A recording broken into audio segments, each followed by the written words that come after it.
25 ವರ್ಷ ಲೋನ್ನ 10 ವರ್ಷದಲ್ಲಿ ತೀರಿಸೋದು ಹೇಗೆ? ಎಲ್ಲರಿಗೂ ಸಾಲ ಇದೆ. ಸಾಲ ತೀರ್ಸೋಷ್ಟಲ್ಲೇ ಲೈಫ್ ಹೋಗ್ಬಿಟ್ರೆ ನಮ್ಮ ಜೀವನ ರೂಪಿಸ್ಕೊಳ್ಳೋದು ಹೇಗೆ? ದೇವ್ರು ಕೊಟ್ಟಿರೋ ಬದುಕನ್ನ ಬದುಕೋದು ಹೇಗೆ? ಅದನ್ನ 10 ವರ್ಷದಲ್ಲಿ ತೀರ್ಸೋದು ಹೇಗೆ? ಫಸ್ಟ್ ಆಫ್ ಆಲ್ ಲೋನ್ ಹೆಂಗ್ ವರ್ಕ್ ಆಗುತ್ತೆ, ಲೋನ್ ಅಂದ್ರೆ ಏನು, EMI ಪ್ರಪಂಚ ಹೆಂಗ್ ವರ್ಕ್ ಆಗುತ್ತೆ ಅಂತ ಅರ್ಥ ಮಾಡ್ಕೊಳ್ಳಿ. ಸಾಲ ಅನ್ನೋದು ಚಕ್ರವ್ಯೂಹ, ಅದ್ರಲ್ಲಿ ಹೋಗಿ ಸಿಕ್ಕಾಕೊಂಡ್ರೆ ಮತ್ತೆ ಹೊರಗಡೆ ಬರಲ್ಲ. ತುಂಬಾ ಜನ ಇವತ್ತು ನಮ್ಮ ದೇಶದಲ್ಲಿ ಸಾಲ ಮಾಡ್ತಾ ಇದ್ದಾರೆ. ಅವ್ರಿಗೆ ಸಾಲ ಅನ್ನೋದು ಹೆಂಗ್ ತೀರಿಸ್ಬೇಕು ಅನ್ನೋದು ಗೊತ್ತಿಲ್ಲ. ಇವತ್ತು ಎಲನ್ ಮಸ್ಕ್ ಎಲ್ಲೋ ಸೌತ್ ಆಫ್ರಿಕಾದಲ್ಲಿ ಎಲ್ಲೋ ಹುಟ್ಟಿ ಬೆಳೆದಿವತ್ತು ಪ್ರಪಂಚದ ಶ್ರೀಮಂತ ವ್ಯಕ್ತಿ ಬೇಸ್ಕೋಗಿ ಮಾರ್ಸಲ್ ಹೋಗಿ ಜೀವನ ಮಾಡ್ಬೇಕು ಅಂತ ಯೋಚನೆ ಮಾಡ್ತಾ ಇದ್ದಾನಂದ್ರೆ ಅವನ ಯೋಚನೆಗಳು, ಅವನ ನಾಲೆಡ್ಜ್, ದುಡ್ಡು ಇದ್ದವಾಗ, ದುಡ್ಡು ಇಲ್ಲದೆ ಇದ್ದವಾಗ, ಒಂದ್ಸತಿ ನಿಮ್ಮ ದುಡ್ಡನ್ನ ಖರ್ಚು ಮಾಡೋದಕ್ಕೆ ಮುಂಚೆ ಫಿನಾನ್ಷಿಯಲ್ ಅಡ್ವೈಸರ್ನ ಮೀಟ್ ಮಾಡಿದ್ರೆ ನಿಮ್ಮ ಲೈಫ್ ಅನ್ನ ಅದಲು ಬದಲು ಮಾಡುವಂತ ಶಕ್ತಿ ಇದೆ ಫಿನಾನ್ಷಿಯಲ್ ನಾಲೆಡ್ಜ್. ಸೊ ಇಲ್ಲಿ ನನ್ನ ಮೀಟ್ ಮಾಡೋದಕ್ಕೆ ಪ್ರತಿ ಭಾನುವಾರ 100 ವಿದ್ಯಾರ್ಥಿಗಳು ಬರ್ತಾರೆ. ಫಿನಾನ್ಷಿಯಲ್ ಪ್ಲಾನಿಂಗ್, ಸ್ಟಾಕ್ ಮಾರ್ಕೆಟ್ ಅಂದ್ರೆ ಏನು, ಬೇಸಿಕ್ಸ್ ಫ್ರೀ ಆಫ್ ಕಾಸ್ಟ್ ನಾವು ಹೇಳ್ಕೊಡ್ತಾ ಇದೀವಿ. ಎವ್ರಿ ಸಂಡೇ ನಾನೊಂದು ಇಂಪಾರ್ಟೆಂಟ್ ಐಡಿಯಾ ಹೇಳ್ತೀನಿ. ಈ ವಿಡಿಯೋನ ಕಂಪ್ಲೀಟ್ಲಿ ನೋಡಿ, ನಿಮ್ಗೊಂದು ಇನ್ಫಾರ್ಮೇಶನ್ ಸಿಕ್ಕಾಪಟ್ಟೆ ಸಿಗುತ್ತೆ. ನೀವು ಸಹ ಈ ಟೆಕ್ನಿಕ್ ಅನ್ನ ಅಪ್ಲೈ ಮಾಡಿ.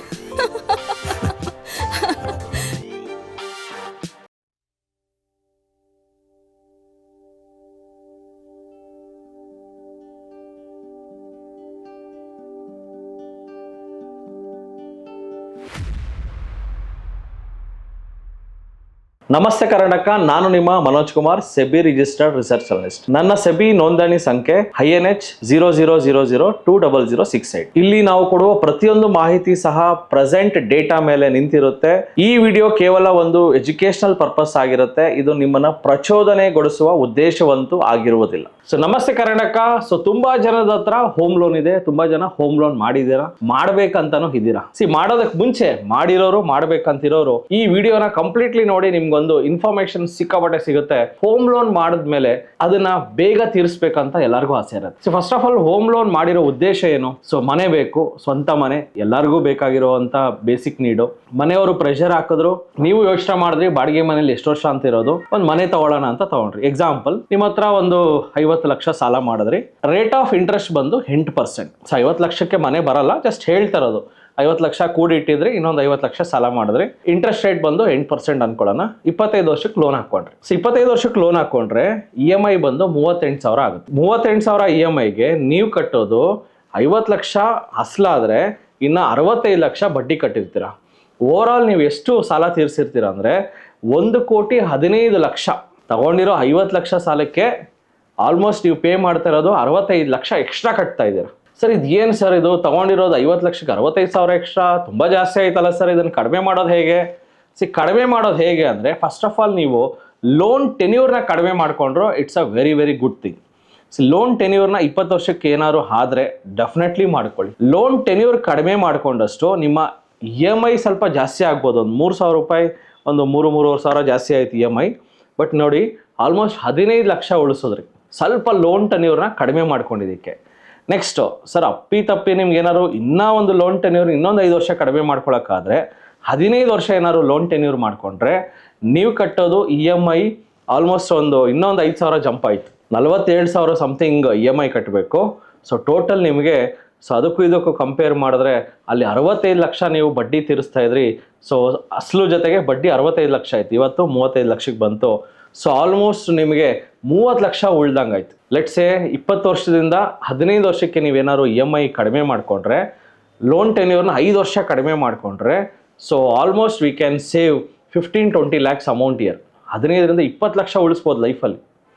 ಸರ್ ಲೋನ್ ಟೆನ್ಯೂರ್ ಕಡಿಮೆ ಮಾಡೋಕ್ಕಾಗಲ್ಲ ಸರ್, EMI ಜಾಸ್ತಿ ಮಾಡ್ಕೊಳಕ್ಕಾಗಲ್ಲ, ಬಿಕಾಸ್ ಪ್ರೆಷರ್ ಇರ್ತದೆ, ತಿಂಗಳ ಕಮಿಟ್ಮೆಂಟ್ಸ್ ಇರ್ತದೆ, ತಿಂಗಳ ಖರ್ಚು ಇರ್ತದೆ. ಬೆಳಗ್ಗೆ ಎದ್ದರೆ ಹಾಲಿಂದ ಹಿಡಿದು ಸೊ ದಿನಸಿ ಐಟಮು, ಮಕ್ಕಳು ಫೀಸು, ಅದು ಹೆಂಗೆಂಗೋ ಮೆಟ್ರೋ ಪ್ರೈಸ್ ಹೈಕ್ ಮಾಡ್ತಾ ಇದ್ರು, ಸದ್ಯಕ್ಕೆ ರಾಜ್ಯ ಸರ್ಕಾರ ಮಾಡಲಿಲ್ಲ. ಈ ಪ್ರೆಷರಲ್ಲಿ ಪ್ರತಿ ದಿನ, ಪ್ರತಿ ವರ್ಷ, ಪ್ರತಿ 6 ತಿಂಗಳಿಗೆ 3 ತಿಂಗಳಿಗೊಂದ್ಸತಿ ಪ್ರತಿಯೊಂದರ ಬೆಲೆ ಜಾಸ್ತಿ ಆಗ್ತಾ ಇದೆ ಹೊರತು ಯಾವುದ್ರ ಬೆಲೆನೂ ಕಮ್ಮಿ ಆಗ್ತಾ ಇಲ್ಲ.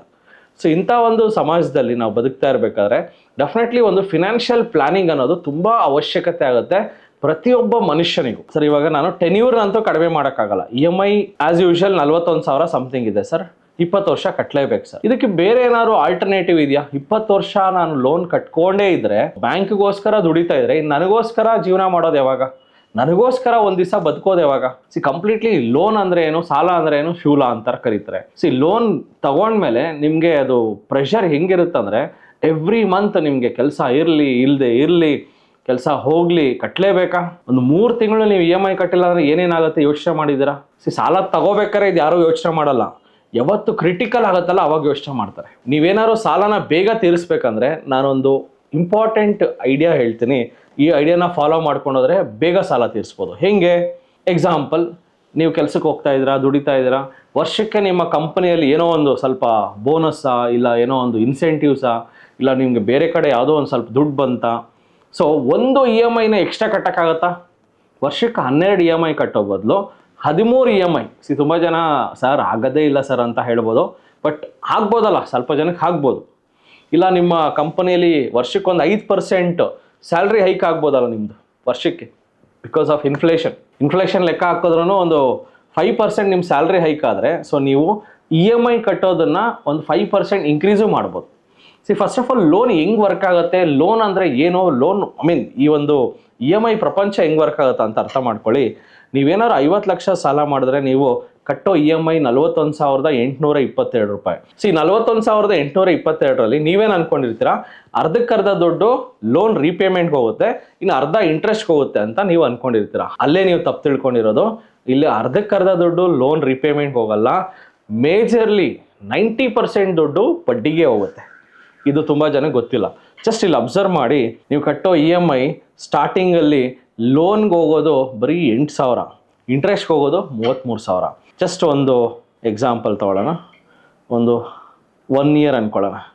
1 ಇಯರಲ್ಲಿ ಟೋಟಲ್ ನೀವು ಕಟ್ಟೋದು 5 ಲಕ್ಷ. ನೀವು EMI ಕಟ್ಟಿದ್ರೆ ನಿಮ್ಮದು ಬರೀ 1 ಲಕ್ಷ ಮಾತ್ರ ಲೋನ್ಗೆ ಹೋಗುತ್ತೆ, ಮಿಕ್ಕಿರೋ 4 ಲಕ್ಷ ಬರೀ ಇಂಟ್ರೆಸ್ಟ್ಗೆ ಹೋಗುತ್ತೆ.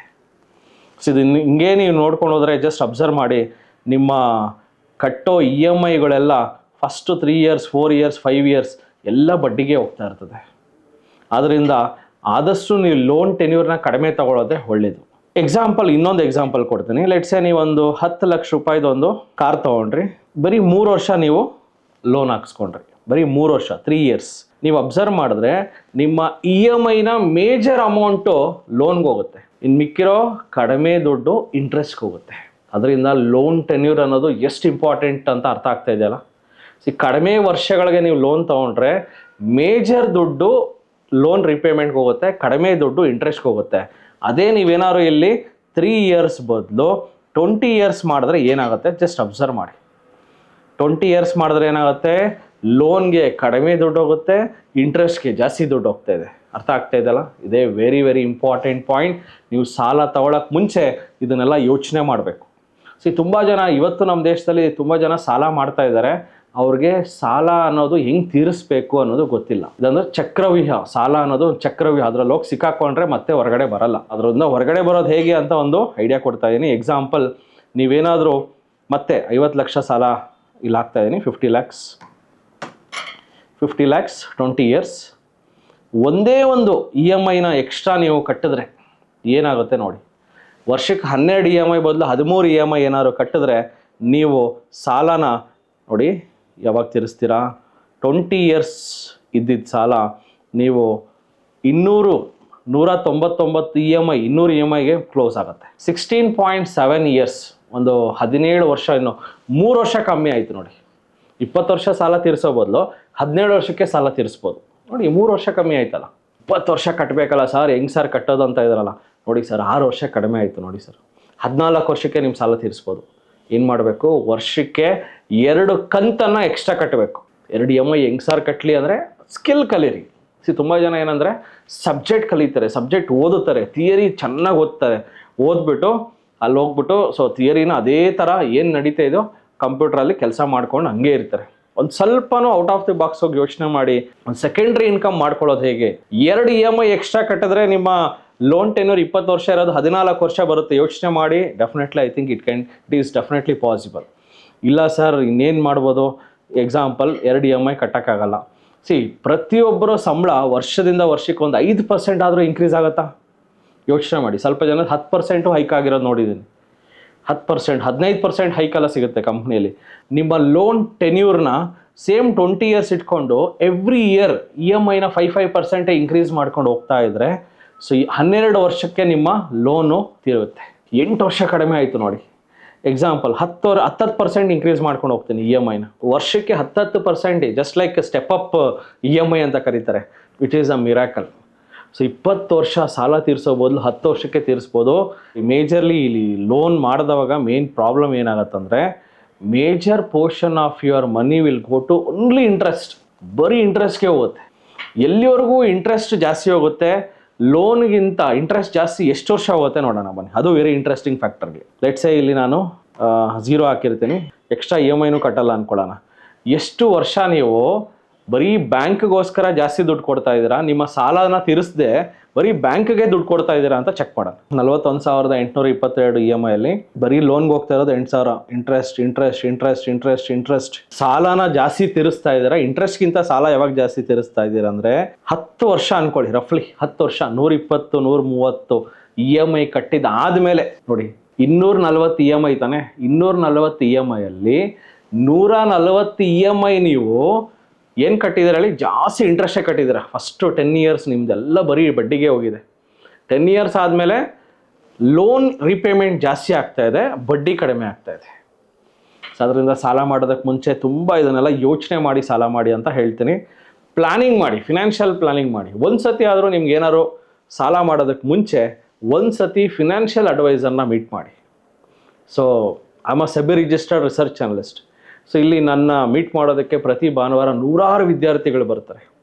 ಸೊ ಅವ್ರನ್ನೆಲ್ಲ ಕೂರಿಸಿ, ಅದು ನಾವೇನು ಚಾರ್ಜ್ ಮಾಡ್ತಾ ಇಲ್ಲ, we are free of cost ನಾವು ಹೇಳ್ಕೊಡ್ತಾ ಇದ್ದೀವಿ. ಎವ್ರಿ ಸಂಡೇ 10 ಗಂಟೆಯಿಂದ 1 ಗಂಟೆಗೆ ಫಿನಾನ್ಷಿಯಲ್ ಪ್ಲ್ಯಾನಿಂಗ್, ಸ್ಟಾಕ್ ಮಾರ್ಕೆಟ್ ಅಂದರೆ ಏನು, ಬೇಸಿಕ್ಸು ನಮ್ಮ 10 ಬ್ರಾಂಚ್ಗಳಲ್ಲಿ ಹೇಳ್ಕೊಡ್ತಾ ಇದ್ದೀವಿ. ಸರ್ 8 ಬ್ರಾಂಚ್ ಅಲ್ಲ ಸರ್, ಇನ್ನೂ 2 ಬ್ರಾಂಚ್ ಯಾವುದು? ಮಂಗಳೂರು ಹಾಗೂ ಎಲೆಕ್ಟ್ರಾನಿಕ್ ಸಿಟಿ ಬ್ರಾಂಚ್ ಇನ್ನೇನು ಇದ್ದು ಕೇವಲ ಕೆಲವೇ ದಿನಗಳಲ್ಲಿ ಓಪನ್ ಆಗ್ತಾ ಇದೆ. 10 ಬ್ರಾಂಚ್ ಇದೆ. 10 ಬ್ರಾಂಚ್ಗೆ ಹೋಗಿ ನೀವು ಒಂದು ಸ್ವಲ್ಪ ಸಾಲ ಮಾಡೋದಕ್ಕೆ ಮುಂಚೆ, ಸಾಲ ಮಾಡಿದ್ದಾದಮೇಲೆ, ದುಡ್ಡು ಇದ್ದವಾಗ, ದುಡ್ಡು ಇಲ್ಲದೆ ಇದ್ದವಾಗ, ಒಂದು ಸತಿ ನಿಮ್ಮ ದುಡ್ಡನ್ನು ಖರ್ಚು ಮಾಡೋದಕ್ಕೆ ಮುಂಚೆ ಒಂದು ಸತಿ ಫಿನಾನ್ಷಿಯಲ್ ಅಡ್ವೈಸರ್ನ ಮೀಟ್ ಮಾಡಿದ್ರೆ ನಿಮ್ಮ ಲೈಫನ್ನು ಅದಲು ಬದಲು ಮಾಡೋವಂಥ ಶಕ್ತಿ ಇದೆ ಫಿನಾನ್ಷಿಯಲ್ ನಾಲೆಜ್ಗೆ. ನಿಮ್ಮ ಕೈಯಲ್ಲೂ ಇಲ್ಲ ನಿಮ್ಮ ಲೈಫನ್ನು ಅದಲ ಬದಲು ಮಾಡ್ಕೊಳ್ಳೋದಕ್ಕೆ, ಬಟ್ ನಾಲೆಜ್ಗೆ ಆ ಶಕ್ತಿ ಇದೆ. ಇವತ್ತು ಎಲನ್ ಮಸ್ಕ್ ಎಲ್ಲೋ ಸೌತ್ ಆಫ್ರಿಕಾದಲ್ಲಿ ಎಲ್ಲೋ ಹುಟ್ಟಿ ಬೆಳೆದಿವತ್ತು ಪ್ರಪಂಚದ ಶ್ರೀಮಂತ ವ್ಯಕ್ತಿ. ಪ್ರಪಂಚದ ಸ್ಪೇಸು, ಅದರಲ್ಲಿ ಸ್ಪೇಸ್ಗೆ ಹೋಗಿ ಅಲ್ಲಿ ಜೀವನ ಮಾಡಬೇಕು, ಮಾರ್ಸಲ್ಲಿ ಹೋಗಿ ಜೀವನ ಮಾಡಬೇಕು ಅಂತ ಯೋಚನೆ ಮಾಡ್ತಾ ಇದ್ದಾನಂದರೆ ಸೊ ಅವನ ಯೋಚನೆಗಳು, ಅವನ ನಾಲೆಜ್, ಅವನ ಒಂದು ಗಟ್ಟಿತನ, ಧೈರ್ಯ ಅಂತ ಹೇಳ್ಬೋದು. ಲೆಟ್ಸೇ ಇನ್ನೊಂದು case study. Sir 1 E M I extra ಕಟ್ತೀನಿ, ವರ್ಷಕ್ಕೆ 5% ಇನ್ಕ್ರೀಸ್ ಮಾಡ್ಕೊಂಡು ಹೋಗ್ತೀನಿ. ಇದು ಚೆನ್ನಾಗಿದೆ ನೋಡಿ. 1 ಇ ಎಮ್ ಐ ಎಕ್ಸ್ಟ್ರಾ ಕಟ್ಟಿ ವರ್ಷಕ್ಕೆ ಎವ್ರಿ ಇಯರ್ 5% ಇ ಎಮ್ ಐನ ಜಾಸ್ತಿ ಕಟ್ಕೊಂಡು ಹೋಗಿ.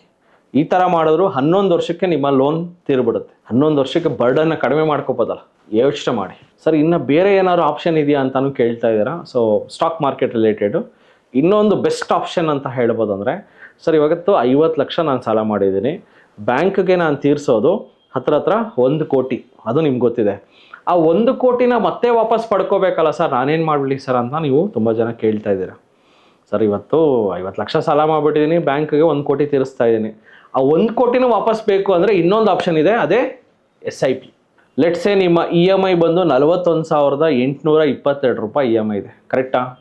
ಆ 41,822 ರೂಪಾಯಿ ಇ ಎಮ್ ಐ ಇದ್ದರೂ ಸಹ ನೀವು ತಿಂಗಳು ಒಂದು 10,000 ರಿಂದ 12,000 ರೂಪಾಯಿ ಉಳಿಸೋದಕ್ಕೆ ನಿಮ್ಮ ಕೈಯಲ್ಲಿ ಆಗುತ್ತಾ?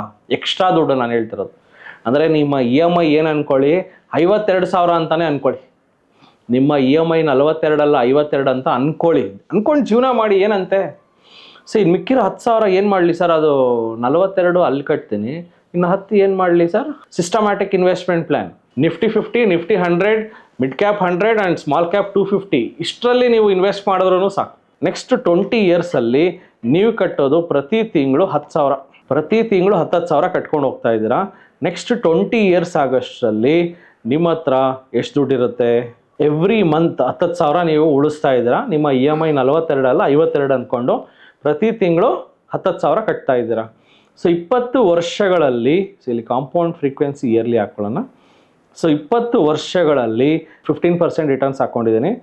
ನಿಮ್ಮ ಹತ್ರ ರಫ್ಲಿ 1,31,00,000 ದುಡ್ಡಿರುತ್ತೆ. ಏನು ಅರ್ಥ ಆಯಿತು ಸರ್? ಅಲ್ಲಿ 1 ಕೋಟಿ ನಾನು ಕಟ್ಟಿದ್ನಲ್ಲ ಸರ್ ಇದಕ್ಕೆ ಬ್ಯಾಂಕ್ಗೆ, ಆ ದುಡ್ಡು ಇಲ್ಲಿ ವಾಪಸ್ಸು ಬಂತು ನೋಡಿ. ಸರ್ ಇದನ್ನು 10 ವರ್ಷದಲ್ಲೇ ಮಾಡೋಕ್ಕಾಗತ್ತಾ? 10 ವರ್ಷದಲ್ಲಿ ಮಾಡ್ಬೇಕಾದ್ರೆ ನಿಮ್ಮ SIP ಅಮೌಂಟನ್ನು ಜಾಸ್ತಿ ಮಾಡ್ಕೋಬೇಕು. SIP ಜಾಸ್ತಿ ಮಾಡಿದಷ್ಟು 10 ವರ್ಷಕ್ಕೆ ನೀವು 1 CR ರೀಚ್ ಆಗ್ಬೋದು. ಅಲ್ಲಿ 1 CR ನೀವು ಇ ಎಮ್ ಐ ಕಟ್ತಾ ಇದ್ದೀರಾ, ಇಲ್ಲಿ ನೀವು 1 CR ಇಲ್ಲಿ ಇನ್ನೊಂದು ಕಡೆ ಚೆಕ್ ಇಸ್ಕೊಳ್ತಾ ಇದ್ದೀರಾ. ಅಲ್ಲಿ ದುಡ್ಡು ಕಟ್ತಾ ಇದ್ದೀರಾ, ಇಲ್ಲಿ ದುಡ್ಡು ಇಸ್ಕೊಳ್ತಾ ಇದ್ದೀರಾ. ಸಾಲ ತೀರಿಸೋದಕ್ಕೆ ಒಂದು ಸಿಂಪಲ್ ಉಪಾಯ, ನಿಮ್ಮ ವರ್ಷದ ಏನು 12 ಕಂತು ಕಟ್ತಿರಲ್ಲ ಅದಕ್ಕೆ 2 ಕಂತು ಎಕ್ಸ್ಟ್ರಾ ಕಟ್ಟಿ ಹತ್ರ ನಿಮ್ಮ ಸಾಲ ಆಲ್ಮೋಸ್ಟ್ ಒಂದು 14 ವರ್ಷಕ್ಕೆ ನಿಮ್ಗೆ ಸಾಲ ತೀರಿಸ್ಬೋದು, 6 ವರ್ಷ ಉಳಿಸ್ಬೋದು. ಸೊ ಪ್ಲಸ್ಸು ಮೈನಸ್ ಎಲ್ಲರಿಗೂ ಅರ್ಥ ಆಗಿದೆ ಅನ್ಸುತ್ತೆ. ಸ್ವಲ್ಪ ಪ್ಲಾನಿಂಗ್ ಮಾಡ್ಕೊಳ್ಳಿ. ಒಮ್ಮೆ ಆದರೂ ಒಂದು ಫಿನಾನ್ಷಿಯಲ್ ಅಡ್ವೈಸ್ನ ಫೇಸ್ ಟು ಫೇಸ್ ಮೀಟ್ ಮಾಡಿ. ಎಲ್ಲರಿಗೂ ಒಳ್ಳೇದಾಗಲಿ. ಜೈ ಹಿಂದ್, ಜೈ ಕರ್ನಾಟಕ. ಸೊ ನಮಸ್ತೆ ಕರ್ನಾಟಕ. ನಮ್ಮ ಕೋರ್ಸಸ್ ಜಾಯ್ನ್ ಆಗೋದು ವೆರಿ ಸಿಂಪಲ್. 8 ಬ್ರಾಂಚಸ್ ಇರುತ್ತೆ. ರಾಜಾಜಿನಗರ, JP ನಗರ, ಯಲಹಂಕ, ವೈಟ್ಫೀಲ್ಡ್, ದಾವಣಗೆರೆ, ಹುಬ್ಳಿ, ಮೈಸೂರು ಹಾಗೂ ಕಲಬುರಗಿ. ನಿಮ್ಮ ನಿಯರೆಸ್ಟ್ ಬ್ರಾಂಚ್ಗೆ ಕರೆ ಮಾಡಿ ಈ ಕೂಡಲೇ 500 ರುಪೀಸ್ ಟೋಕನ್ ಪೇ ಮಾಡಿ ಸೀಟ್ಗಳನ್ನು ಬುಕ್ ಮಾಡ್ಕೊಳ್ಳಿ. Most of the time housefull ಇರೋದ್ರಿಂದ ಮೊದಲೇ ಸೀಟ್ ಬುಕ್ ಮಾಡ್ಕೊಂಡು ಬರೋದು ಒಳ್ಳೆಯದು. ಸೊ 3 days ವರ್ಕ್ಶಾಪ್ ಇರುತ್ತೆ. ಶುಕ್ರವಾರ, ಶನಿವಾರ, ಭಾನುವಾರ.